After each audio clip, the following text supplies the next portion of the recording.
सिंध के दूसरे बड़े शहर हैदराबाद कासमाबाद में 7 साल पहले मैंने एक छोटी सी कोशिश की कि स्ट्रीट बच्चे जो गलियों में नज़र आते हैं, हमें तालीम नहीं हासिल करते, उनके लिए मैंने एक छोटा खेमा स्कूल कायम किया। और ये हम मिलकर सब दोस्तों ने उस स्कूल को कायम करके उन बच्चों को तालीम दी, जिससे आहिस्ता आहिस्ता हम उन बच्चों को मेहनत करते आगे बढ़ाया और देखा कि वहाँ पर सैकड़ों बच्चे ऐसे और भी थे जिनको तालीम नहीं मिल रही थी। तो मेरी ये कोशिश थी कि हम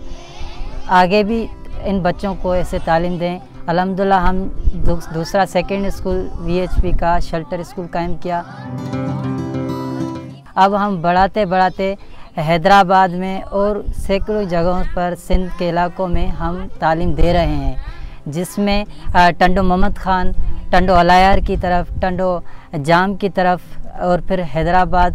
कासमाबाद में मेरे 11 शेल्टर स्कूल हैं पूरे डिवीज़न में, जैसे जाम शोरों में आते हैं। उसके अलावा थर में, नगर पार्कर में, नौकोट में और काफ़ी ऐसी जगहों पर जहां पर गवर्नमेंट स्कूल होते भी बच्चे तालीम से दूर हैं।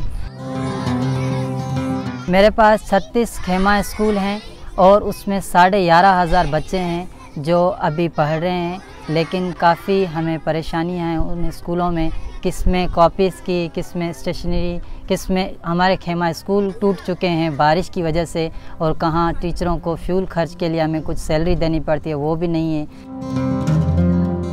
अगर हमारी गवर्नमेंट सपोर्ट करे और इन्हीं स्कूलों को जो शेल्टर स्कूल हैं एक ही स्कूल बना लें तो बहुत सारा इन गरीब बच्चों को फ़ायदा हो सकता है और हम इन्हीं स्कूल को एक अच्छी शक्ल दे सकते हैं।